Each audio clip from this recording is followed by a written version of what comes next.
Well, welcome to the Cumulus Media presentation. This is going to be a little bit different than the other presentations that we've had, in that this is going to be a fireside chat with the management team. And so with that, I'm going to turn it over to Frank to introduce himself and to kind of give us a little bit of background on Cumulus Media before we go into the Q&A. Thank you, Michael, and thank you everyone for participating. So I'm the Chief Financial Officer of the company. I joined the company in March of this year. And prior to that, I was the CFO of Univision Communications. And before that, spent most of my career in investment banking. So I'm delighted to be with you today. Also, I want to let you know that we have joining us from Cumulus, Colin Jones, who's our Senior Vice President of Development, Corporate Strategy, and Investor Relations. So he's on as well. So perhaps I should start, for those of you who don't know the company, just give you a little bit of background of the company, and then we can go into, Michael, the other Q&A. So for those of you who don't know us, we are a multi-platform, audio-first media and entertainment company, and we deliver content to over 250 million people every month through multiple platforms. So most of you are probably familiar with our radio station platform, which consists of over 400 radio stations across 86 different markets. So that's our local radio business. In addition to that, we own a network called Westwood One. And it's our national syndication platform that delivers sports, news, talk, and entertainment program to over 8,000 affiliates. And typically you would know Westwood One through the delivery of our affiliates of iconic brands like the NFL, NCAA, the Masters, the Olympics, as well as other music tentpole events. Now, more recently, additionally, we've built a growing and important digital business. And there are three prongs to our digital businesses that you'll see in our financials and we report publicly. The first prong is our streaming platform, and that redistributes our over-the-air streams across third-party platforms, our own apps and websites, as well as through smart speakers. Our second part, the second leg of our digital business is our local digital market services business, which we call C-Suite. And what that does, it sells digital products to our local advertisers, leveraging our relationships we've had over the years to do digital marketing. And last, and really important, is our national podcasting business. Our podcasting business represents more than a third of our digital revenues. It's where we partner with talent in multiple genres, and together we collectively generate now over 100 million downloads a month. And if you look on Apple's, we have 3 of the top 10 broadcasts on the Apple trackers. So it's a big growing business and growing very nicely. And then lastly, to give some perspective on the scale of our business, in 2019, our revenues were about $1.1 billion, EBITDA north of 200 million. Gotcha, Frank. So a couple of questions, and I know you're relatively new to the company, but was wondering, obviously, if we go back to 2018 and prior to 2018, the company had a lot of debt, and of course, they've gone through a restructuring. And I was just wondering, you're in a better position than your predecessor was, carrying all that debt and knowing, and the capital allocation and knowing where to spend. Can you talk a little bit about the new Cumulus Media and the ability to make investment spending and really kind of invest for revenue growth, and how you kind of see that evolving at Cumulus now? Right, good question. So as you mentioned, the debt reduction over the past several years has been significant, just under $600 million of net debt reduction, which gives the company lots of flexibility to make the investments as you talk about. But this year has been really a transformational year for the company. So if you think about what we've been able to accomplish this year, and it's been a brutal year for everybody given COVID in our business. If you said we'd start the year where our revenues would be severely impacted, for example, second quarter revenues down almost 50%, we'd have a pandemic, but we'd still end the year reducing net debt by approximately $300 million. No one would believe that. And I'm proud of that. That actually occurred for several reasons. One, we made the tough decisions on expenses to boost our cash flow this year. Number two, we had strong focus on our working capital management, which was a source of cash for us this year. And lastly, we did two really important and closed two really important M&A deals.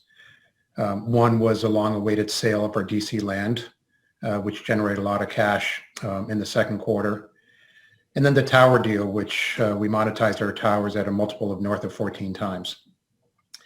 So notwithstanding a depressed EBITDA environment, that net reduction in debt will make a big impact to our free cash flow going forward. Now, to your question on reinvestments, we do have the ability, by virtue of our asset sales, to reinvest monies into the business, putting aside our free cash flow. But in terms of contractually, some of those debt proceeds have to be, asset sale proceeds have to be used to reduce debt unless we make investments. And so we did reduce debt at the end of the third quarter, then into the fourth quarter based on our contractual obligations. And under our reinvestment rights, we have about $130 million that we can reinvest either internally or externally without having to pay down debt. Having said that, so some of the things we'll use for the reinvestments will include CapEx, and we haven't talked about our CapEx budget for next year, but we'll use some of that money for CapEx. And then we'll have this bucket to reinvest in the business if we want to, instead of paying down debt. Having said that, the bar for any reinvestment for us is pretty high because we know we have a fixed, a good and strong return on our cash by reducing debt.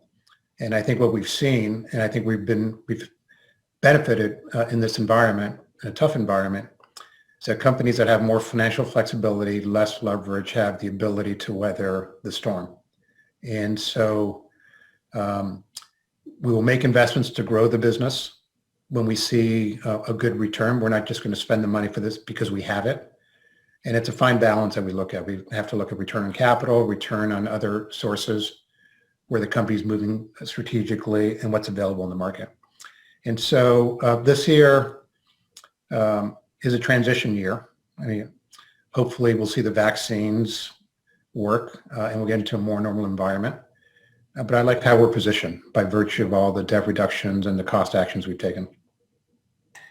And Frank, obviously there's been a lot of, we'll look back on this pandemic and there's going to be a lot of books written about how things happen and how these outcomes have come about.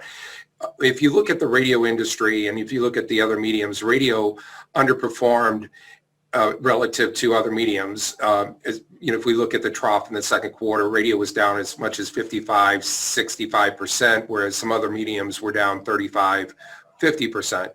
Right. I think there's a big debate on the investment community of why did radio underperform relative to some of its other peers. Some have been saying, well, it's because people aren't driving, or it's just because of the fact that the other mediums actually saw a boost in audience levels. Could you kind of frame for us what your thoughts are on why did radio underperform relative to other mediums? And of course, we're now seeing that sequential improvement. And how do you kind of post the pandemic see the recovery? Right. That's a good question. Well, it was really the perfect storm for radio when you think about it. We were all impacted by shutdowns in the second quarter. Our business model is almost, not quite, but close to 100% advertising. So unlike other businesses like TV where I used to be in, we didn't have the cushion of retrans. So when you had the drop-off activity, the shutdown, some of our larger advertising segments just getting killed, like hospitality, restaurants, retail. And remember, we have a big, outside of our network, we have a big presence in a lot of the smaller local markets. A lot of businesses were just closed. So that affected us. Now, having said that, we have multiple revenue streams. We've talked about digital. We talked about our ability to use the network to drive national dollars. And we were also in some markets which are less dense. So for example, no real significant presence in the number one, number two DMAs in the country, New York and LA. So that helped us. So net, when you talked about revenues being down 55 to 75% or 60%, we were actually better than that. I tell my board we were less bad at down 47%. But it underscores that if we didn't have that breadth and that footprint, we would have been closer to where you are. Now, going forward, drive times are improving. The return on investment on radio is still there. Stimulus dollars are clearly helping. And you saw that in the third quarter, where our revenues in the third quarter were down 29% versus 47%. And then I talked about in fourth quarter earnings, we were pacing all in the mid-teens. Obviously, I can't talk about the fourth quarter until we do earnings sometime next month. But you can see the trajectory of that. Now, keep in mind, obviously, the fourth quarter, we did have political, and political was a record year for us. But the trends clearly were improving. And look, we think it's hard to figure out what the new normal is going to be. There are going to be certain sectors which it's going to take a while to come back. Obviously, travel, hospitality. I think we need to see how significant small business closures are around the country, because we're exposed to that. But the trends that we're seeing clearly as we ended the year was a lot better. I will also say the first quarter will be a tough comp for a couple of reasons. We were doing really well in January and February, then March hit.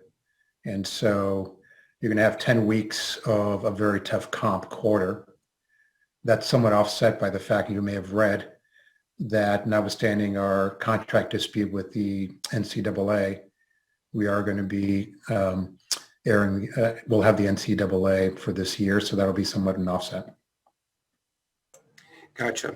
And in talking about the sequential improvement that we're seeing, from the trough of the second quarter, are we just seeing the volume come back, or are you starting to get rate coming back at the same time? I'm just trying to understand how robust the recovery is at this point.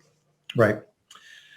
Look, the discussion on rate versus volume, it's hard to generalize, because when you're 416 stations, you have 8,000 affiliates, and our ability to move things around, it's hard to manage that. I mean, there were certain markets that in the fourth quarter, given all the political, some markets, rate was to our advantage for whatever was non-political. I would say just in general, as you saw the improvement from the second quarter throughout the year, second quarter trough throughout the year, is really a demand issue.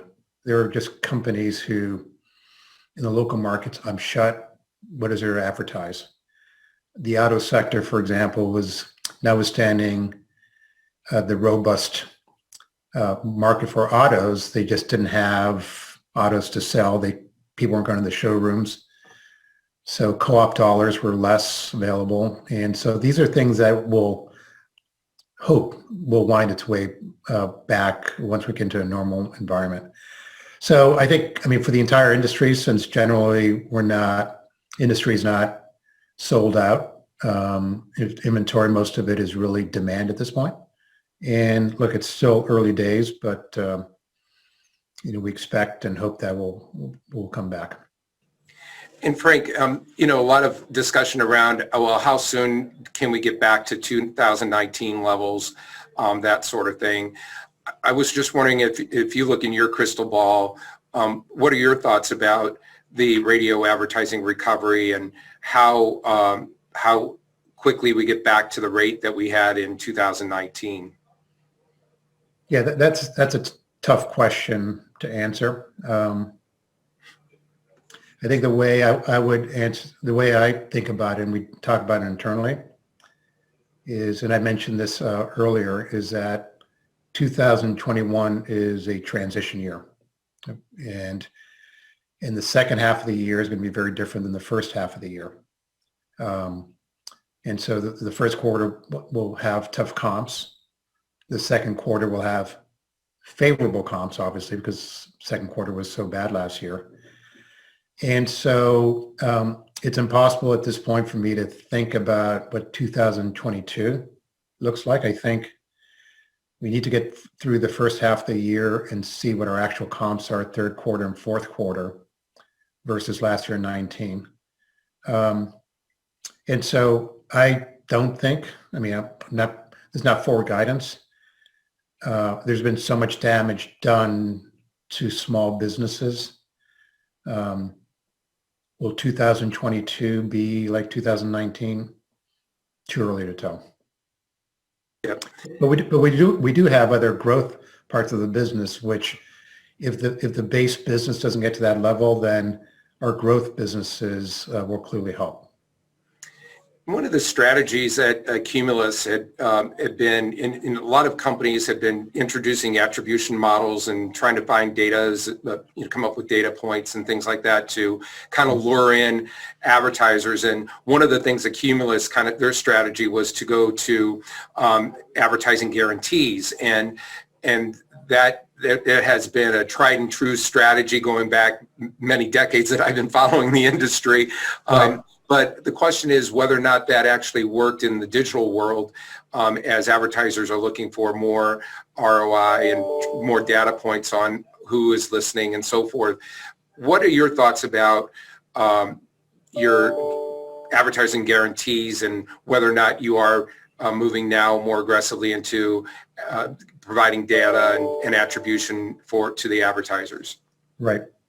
That's a good question. So, what are the things we focus on in our sales force, but I think the industry has done a good job in terms of having a consistent view, is really marketing what the return on investment is for radio advertising to our clients.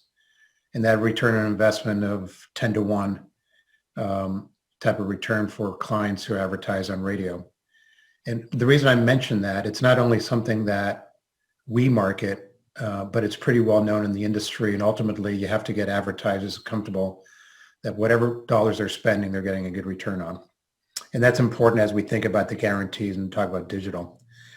From an attribution standpoint, we all have a lot of the same capabilities that our competitors have in terms of white labeled or rebranded those capabilities. And it's something that we use from market to market, and it's proving to be successful.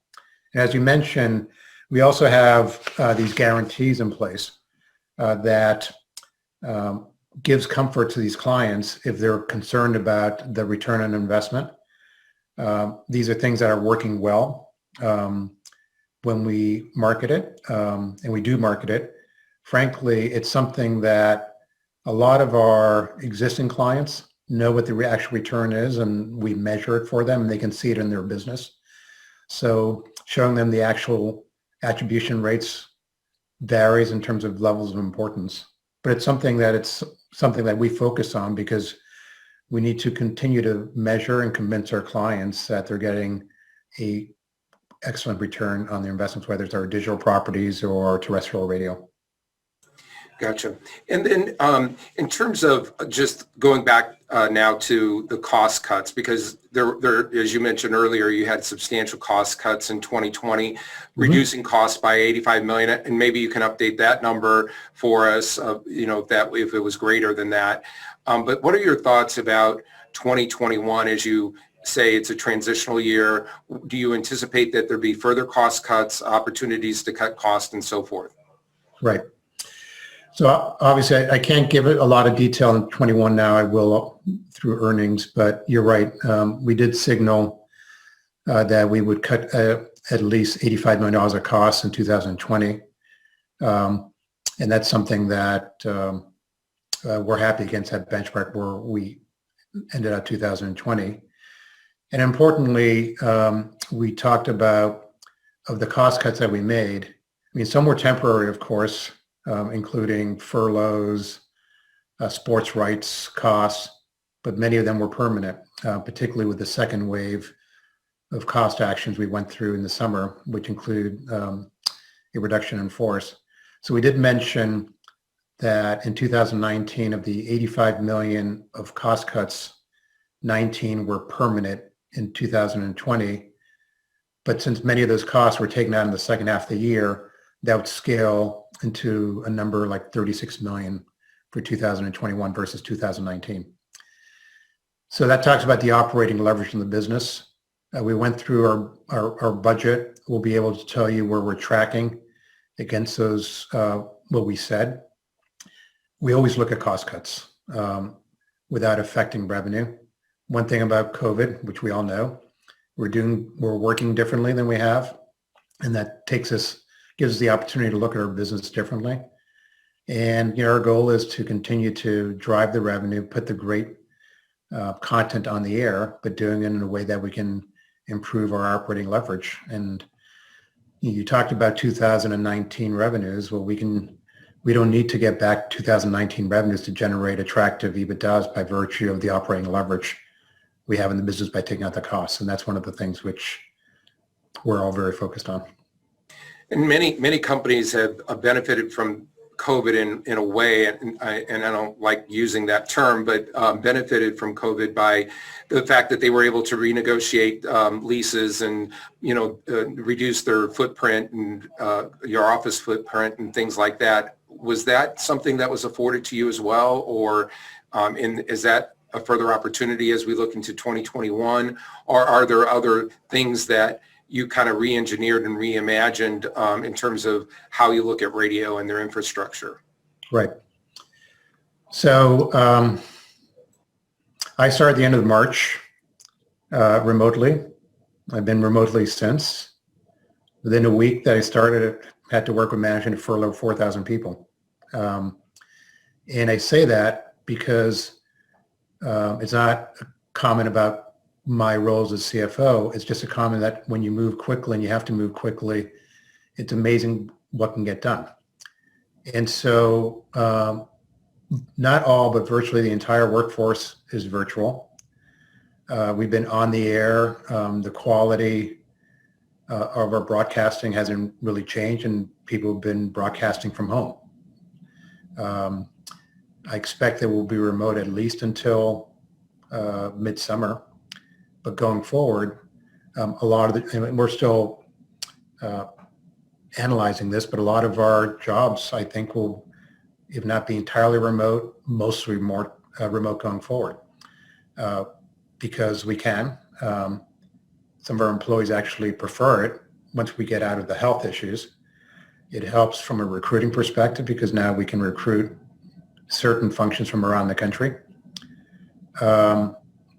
And I expect going forward, parts of our business to be more remote than not. But there's no substitute for the local touch in our in the towns that we serve.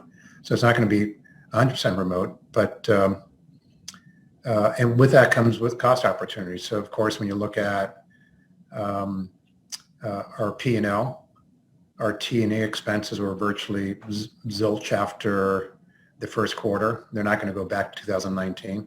So there are lots of add-on effects. We have consolidated some operations. We'll continue to do that.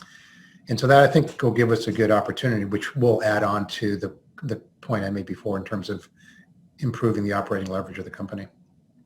And you mentioned earlier about the tower sale, and obviously you had a large cash position in the third quarter. At the end of the third quarter, you indicated that a portion of that's going to be for investment spend, a portion of that's going to be for debt. Can you kind of give us a little bit more color on what that portion was towards debt reduction and what you anticipate keeping on the side for investment spend? Right. So under our debt obligations, we have absent investments, with the exception of small carve-out baskets. Virtually all the money has to go back to debt reduction absent an investment. Okay, so we did pay down on September 30th of the tower deal. We paid down roughly 46 million of our term loan contractually. Then we did a tender for bonds for 49 million going into the fourth quarter. So you'll see that net debt reduction in our financials. And then you just work through the waterfall. As I mentioned, there's 130 million that we can use for reinvestments. We know for certain, and it's staged because it's staged based on when we did the asset sale as to when that reinvestment period ends, which is generally a year after the asset sale. And so, as I mentioned, we'll use CapEx, and if there are investment opportunities, internal investments or acquisitions, we'll do that. Otherwise, it'll just go straight to debt reduction. Our average cost of debt is about 5.5% or 5%. And so if we used $100 million of debt, cash to pay down debt, that's extra $5 million of cash flow to the business. But if we found investments internally or externally that gave us a bigger return, we'd consider that as well. Gotcha. I'm going to just take a brief moment just to open it up for questions. In order to ask a question, just click on that little icon bubble at the bottom of your viewer and press on that, and then type in your question. I will get to as many of those as I possibly can. And while we wait and poll for questions, I'm going to ask a couple more. So can you just talk a little bit about some of the ideas that you might have in terms of investment spend? What kind of things are you looking at this point? Well, obviously, I can't talk about specifics on areas, but or certain assets. But digital has been a growth business for us. It's been built entirely organically and profitably. So to the extent that we see opportunities to turbocharge that growth, we'll look at that, and that's both in organic and inorganic. On the station side, activity has been fairly quiet. I mean, we did do several asset sales years ago. We've done some swaps. If there are opportunities within our footprint that make sense, economic sense, to improve our portfolio, we'll look at that. But there's really nothing on the horizon. So I would say the general areas, and it's obvious, are turbocharging and bolstering our digital businesses in a profitable way. And that's important because there are, I think, other companies who bolstered their digital businesses, but it's unclear how profitable it is. But ours are profitable, including our podcasting business. And then selective tuck-ins on the station side would be the areas that I would see. But you never know what comes across the transom. We get lots of calls. We look at different things, and we look at them through a very precise radar. So that's how I would answer the question. And in terms of just touching on you mentioned podcasting, and in 2018, I think podcasting was only 18 million in revenue. Can you give us a little flavor on and color about the growth trajectory of the podcast business? How much is it generating, or how much did it generate in revenues in 2020? And maybe some color on maybe the margins that you have in the podcasting business at this point. Right. So we haven't announced fourth quarter, so I'll give you some numbers through the first 3 quarters of this year. So our total digital revenues for this, as reported, for the first 3 quarters is in the range of 62 million versus 55 million last year. So the total digital was up about 12% for the first 9 months. We used to say that our digital businesses were roughly a third in terms of contribution. So a third streaming, a third C-suite, and a third podcasting. Podcasting is growing much faster than the other parts of the business. So podcasting is more than a third of our revenues. And so you can do some of that math. So the podcasting business for us, I mean, there are different channels. When you look at podcasting, everyone's talking about podcasting, and there are different business models. Our model is basically to partner with content with content providers, and then use our sales force to generate revenues. And so our business model is mostly a rev share model. We don't go out and do greenfield IP. You'll never, I won't say never, but, and this is just an extreme, even if we wanted, even if we had the money, we would not spend $100 million to get Joe Rogan just because we want his podcast. That's not our business. Not saying that's a bad deal for them, but we want to leverage our sales force to generate revenues for the content creators and ourselves. So as a result, when we stood up the business, it was profit from day one. And the profitability scales on the revenues. And so we're fortunate to have 3 of the top 10 podcasts out there in news talk.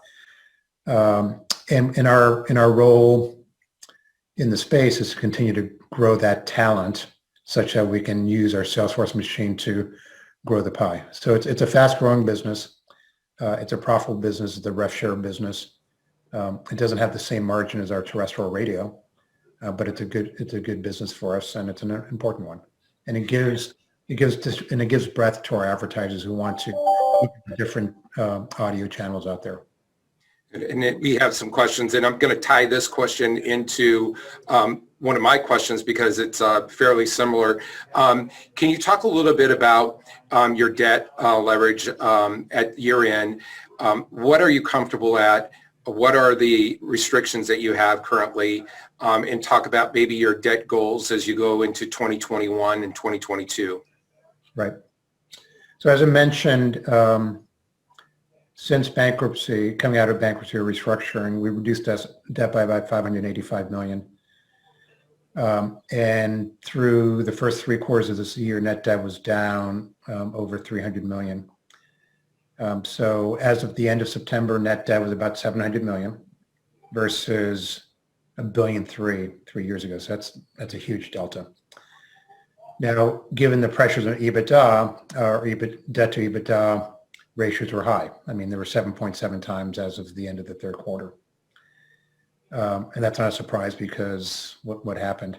So pre-bankruptcy, we had a target to get down to 4 times debt to EBITDA. And we were pacing nicely at that level and probably would have achieved that this year were not for COVID.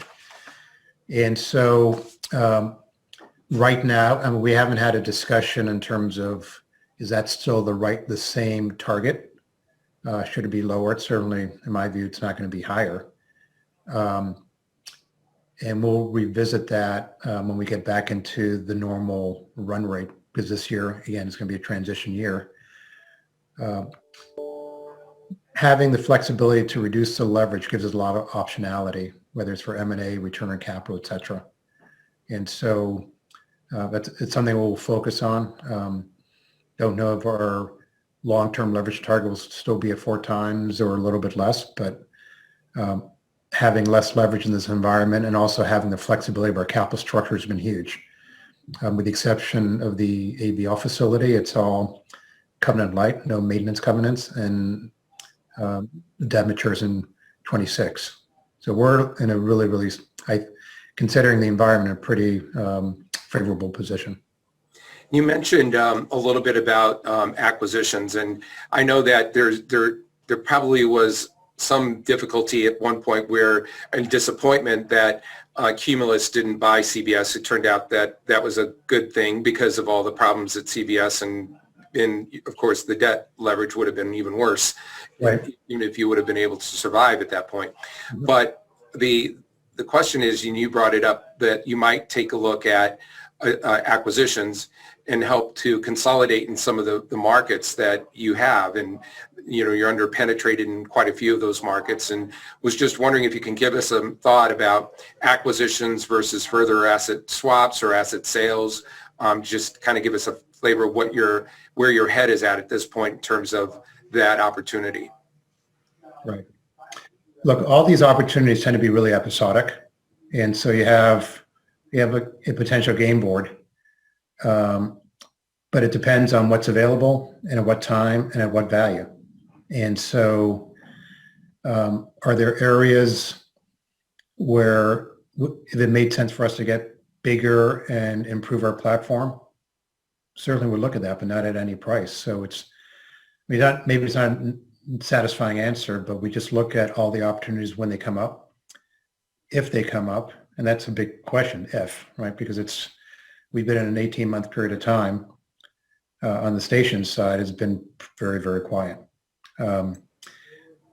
Aside from that, there's a question on new administration, deregulation. Will that create opportunities for more consolidation? Maybe not. I suspect if there Any challenges and changes with the FCC in terms of consolidation is probably more of a 2022 and 2021. We generally believe having more optionality for consolidation is good for the industry. But we'll obviously have to take a look at it and see how things develop in Washington. And then too, Frank, can you talk a little bit about any investments into new technologies? Obviously, we're talking about the prospect of seeing streaming in cars. I know that at least one car manufacturer talked about, providing apps for radio in the cars. What is, in terms of Cumulus's policy, do you leave that to others and be on the bleeding edge of developing new and businesses and new technologies, or is Cumulus still at the forefront of trying to look at new ways to monetize the little real estate that's in the cars? Right. It's really a two-pronged approach. I mean, we have a great IT department, and we'll look at ways to increase the monetization of our assets through technology where it exists. And we always look at that. I think to the first part of the question, when you think about cars, this is something where the industry has to be joined at the hip on technology, particularly as cars develop, because it's better for the industry if that there's one view, in my view, in terms of the technology to enable monetization. So it's something that we look at. It's something that the NAB, I'm sure, looks at. And clearly, technology is just changing the way we operate, how our consumers are consuming the audio product, and that's something we'll stay on top of. And in terms of just looking at your peer group, we've seen, and we were talking a little bit earlier about M&A and looking at radio stations, but a number of radio companies have actually diversified and moved into other areas. We've gone into esports, we've gone into sports betting and all different venues. And what is Cumulus' posture towards looking outside of the radio lane, so to speak, and looking at other opportunities? Right. Well, we are outside the radio lane in some of our digital products. So podcasting, it's audio, it's not radio. The digital marketing services is a new extension. It's digital marketing to where we have our relationships with our clients. And so those are areas that we'll continue to invest in because they do represent growth areas. You talked about sports betting. That's a category, as an advertising category, that's just going to increase because of the more legalization that you have across the country. And as you can imagine, given our breadth of our portfolio through our affiliates as well as our own properties, we're starting to see a nice increase in terms of sports betting dollars, and then having other discussions as to how we can help potential companies get better access to a target audience. So those are discussions that we're having. Esports, I know some people, or at least one company, is into esports. We'll look at adjacencies if we think there are good opportunities and make sense for us. But as I mentioned, the areas that I discussed before are the main areas of focus for us. Gotcha. And Frank, I believe I incorporated most of the questions that I had coming into my questions. So I think that we've exhausted all the questions that I see on my screen here. So I greatly appreciate the time, Frank, and I look forward to your transition year in 2021 and the future beyond. Thank you so much, Frank. Thanks for having us.